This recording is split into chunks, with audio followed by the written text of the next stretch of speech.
En una de las últimas frases del prólogo se dice: un amplio catálogo de disputas familiares que en la mayoría de los casos tuvieron muy funestas consecuencias.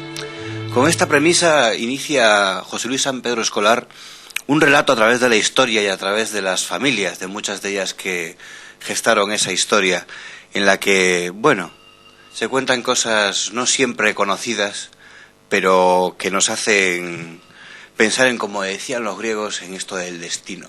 Hoy aquí en Periodista Digital es un placer poder charlar un ratillo con José Luis San Pedro Escolar con su nuevo libro, Dinastías de Traición. José Luis, bienvenido a Periodista Digital. Muchas gracias. Al inicio arranca con una premisa que llama la atención, ¿no? La ambición casi como motor de la humanidad, ¿no? Sí, parece que es el gran motor de la humanidad, ¿no? Todos queremos mejorar y gracias a eso llegamos a una dinámica que parece indicar que mejoramos. Luego eso estaría por ver si no estamos dando vueltas en círculos concéntricos. Pero cuando eso lo trasladas a las grandes familias y a las grandes fortunas, que uno puede pensar si ahí ya han llegado, ya tienen comodidad, ya tienen tal, pero lo dice usted, ¿no? Ahí sobre todo aquellas familias que en su libro se cuentan varias de ellas, que están cerca de los tronos, que están como a un paso de ser coronados. Ahí entonces ya la cosa se lía un poco, esa ambición sí. Se lía, ¿no? Está por un lado la ambición y por otro lado el miedo.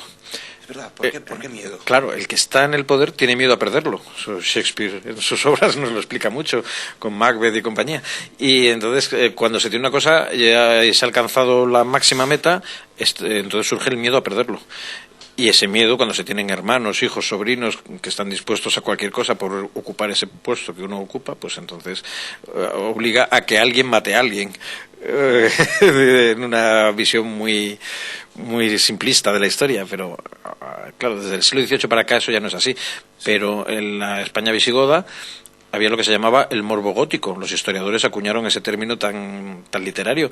1 de cada 4 reyes muere asesinado. Bueno, usted coge la famosa lista de los 37 reyes godos y... Pues aproximadamente 1 de cada 4 muere asesinado. Claro.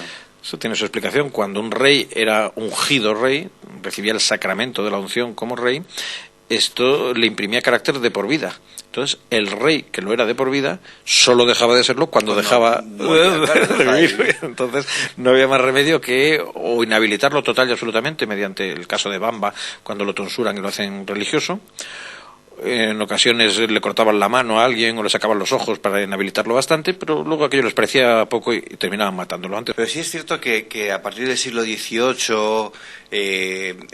estas dinastías o estas familias reales, sobre todo, que tratan el libro, pues evidentemente se alejan un poco de estas guerras fratricidas. Se alejan relativamente, porque en ese momento ya se estabilizan unas leyes que establecen rígidamente el orden de llamamientos a la sucesión. Uh-huh. En España muy pronto. En España esto ya lo establece Alfonso X el Sabio, las famosas partidas. Estamos hablando de finales del siglo XIII, principios del siglo XIV. Una cosa es que se promulgue la ley y otra cosa es que se respete. El propio Alfonso X dicta las partidas y cuando muere su hijo primogénito, el hijo segundo, Sancho, dice que no está dispuesto a respetar el derecho de sus sobrinos y se subleva contra su padre. Y hay una guerra civil entre padre e hijo para que no se cumpla la ley de sucesión que ha establecido el padre. Entonces, eso ya, llegado al siglo XIX, se disfraza de una disputa ideológica. Cuando muere Fernando VII, se supone que la corona debe ir a su hija Isabel II, pero hay un conflicto ideológico de tal calibre que es una de las primeras guerras civiles españolas, las 3 guerras carlistas, y entonces aquello se prolonga a lo largo de todo el siglo XIX, no solo por el derecho dinástico de un sujeto sobre su sobrina o la viceversa, sino porque se defienden desde ambos campos conceptos completamente diferentes, económicos, religiosos, políticos. ¿Son las dinastías, las estirpes o las coronas las que nos han abocado históricamente a las guerras? Sobre todo a las guerras civiles. Las dinastías, pero unos sectores enfrentados contra otros, y a veces pues estas circunstancias de división social de los poderes imperantes en la sociedad, sean los comerciantes emergentes, sea la burguesía, sea la aristocracia decadente, o sean ciertos poderes militares o la propia Iglesia, pueden abocar en un sentido o en otro unos conflictos que en aquellas épocas eran muy dramáticos. Claro, y arrastraba a todo el pueblo, ¿no? Claro, a esos conflictos. Evidentemente. Yo he dedicado el libro a la memoria de doña Ana María Griñó, ¿verdad? Que casi nadie sabe quién es. Pero claro, doña Ana María Griñó es la madre del general Cabrera, que ahí ya nos va sonando más la cosa, que fue asesinada, fusilada en la Primera Guerra Carlista, única y exclusivamente por el hecho de ser la madre del general Cabrera.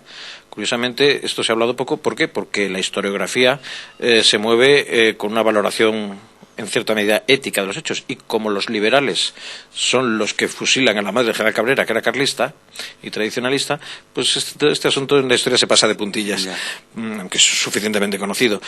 Pero a mí me da igual que sean unos u otros. A mí lo que me interesa resaltar aquí es que esta señora, una anciana, se ve involucrada hasta el extremo de perder la vida en una presunta ejecución, que no deja de ser un asesinato, por el mero hecho de ser madre de un general.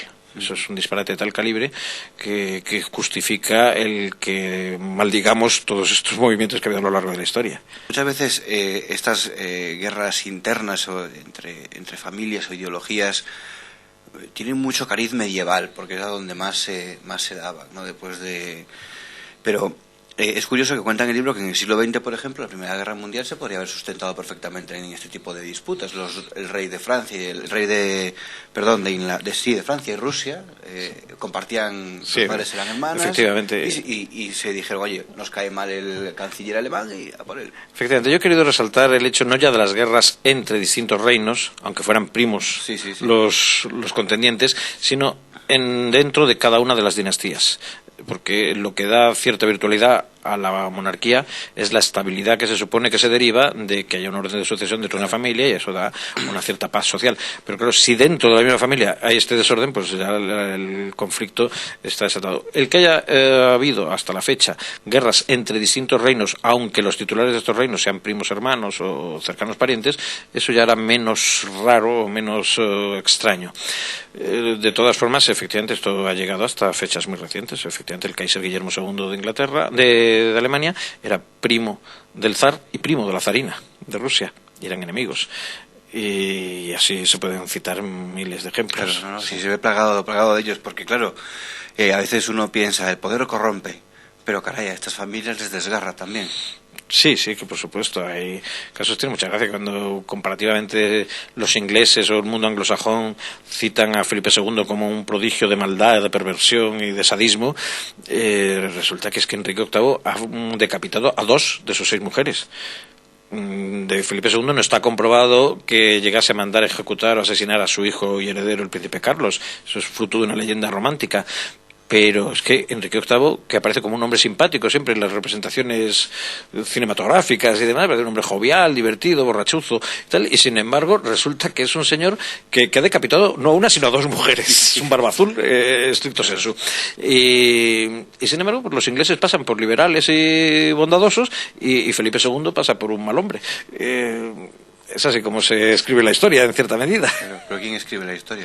Pues los asalariados de los distintos reyes, claro. Y el que más dinero pagaba tiene... más Enrique VIII entonces que nuestro rey. Su hija Isabel I, efectivamente. Pagaba bien a su hija Isabel I de Inglaterra. Y Guillermo el Taciturno de Holanda, Guillermo de Orange, echaron fortunas enormes en hablar mal de Felipe II, y es el origen de la leyenda negra.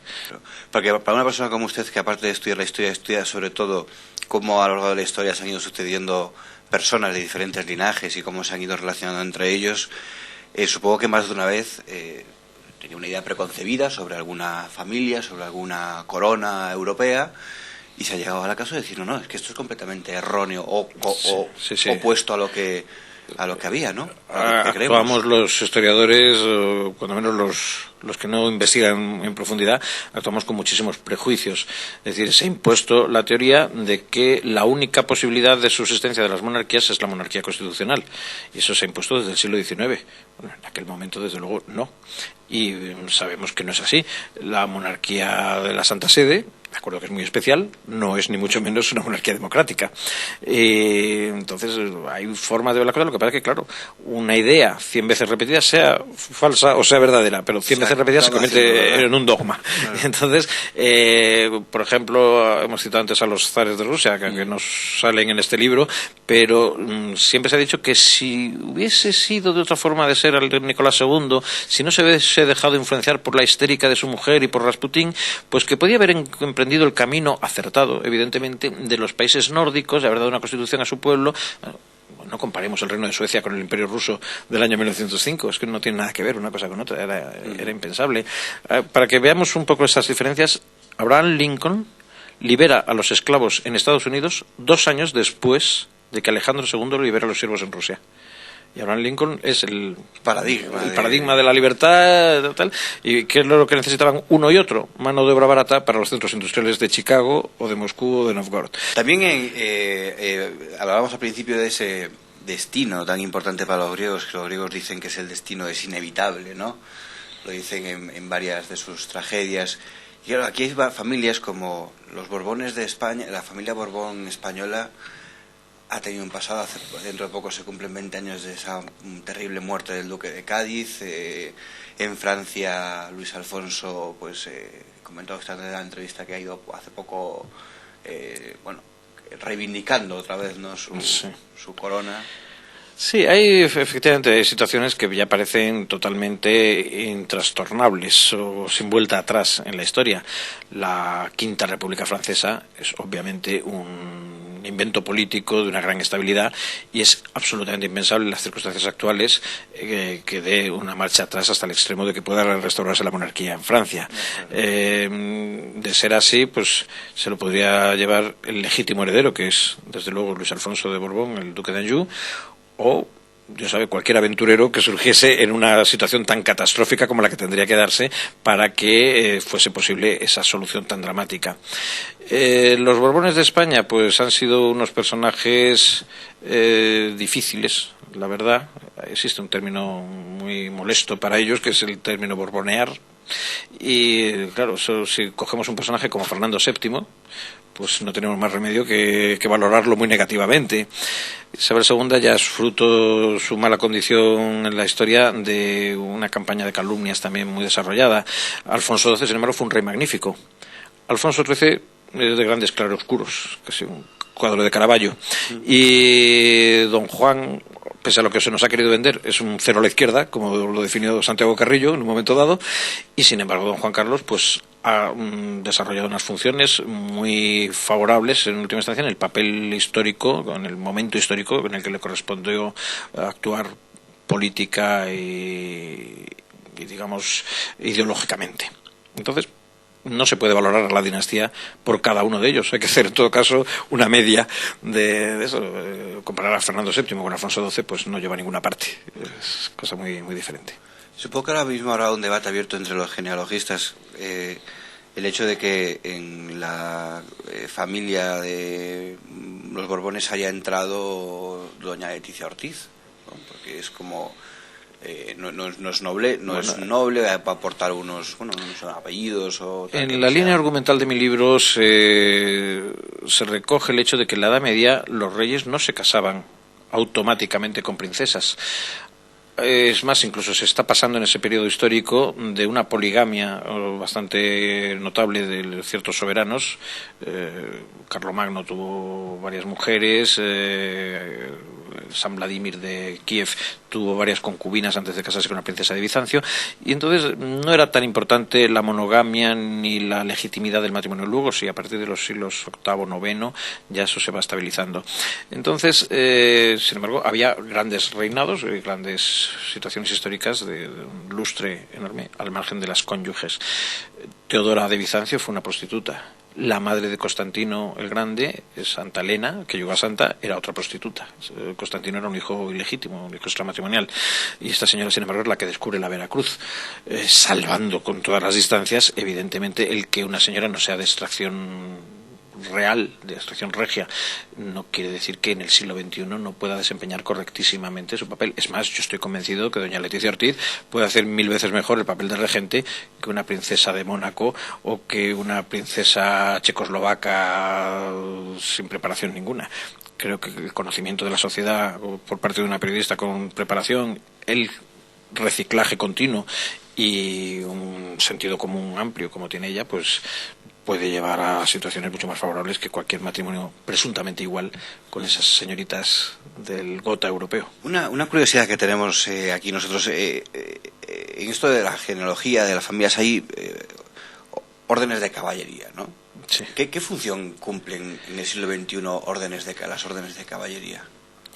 Hoy día, desde luego, son instituciones premiales que sirven para destacar el afecto, el agradecimiento que tiene el soberano de la orden, que suele ser el soberano de un Estado o el jefe de una dinastía, hacia determinadas personas, miembros de su familia o personas que han rendido grandes servicios a esa dinastía o al reino que encarnan. Por ejemplo, don Juan Carlos concedió en los primeros momentos de su reinado el Toisón de Oro, que es la máxima orden de la dinastía española. Se la concedió a personajes como José María Pemán, como don Torcuato Fernández Miranda, que fue, digamos, la eminencia gris de la transición, como el Marqués de Mondéjar, que había estado a su lado desde la infancia prestándole servicios de la mayor lealtad, y últimamente se lo ha concedido a Adolfo Suárez, eso al margen de los monarcas europeos a los que se le ha concedido.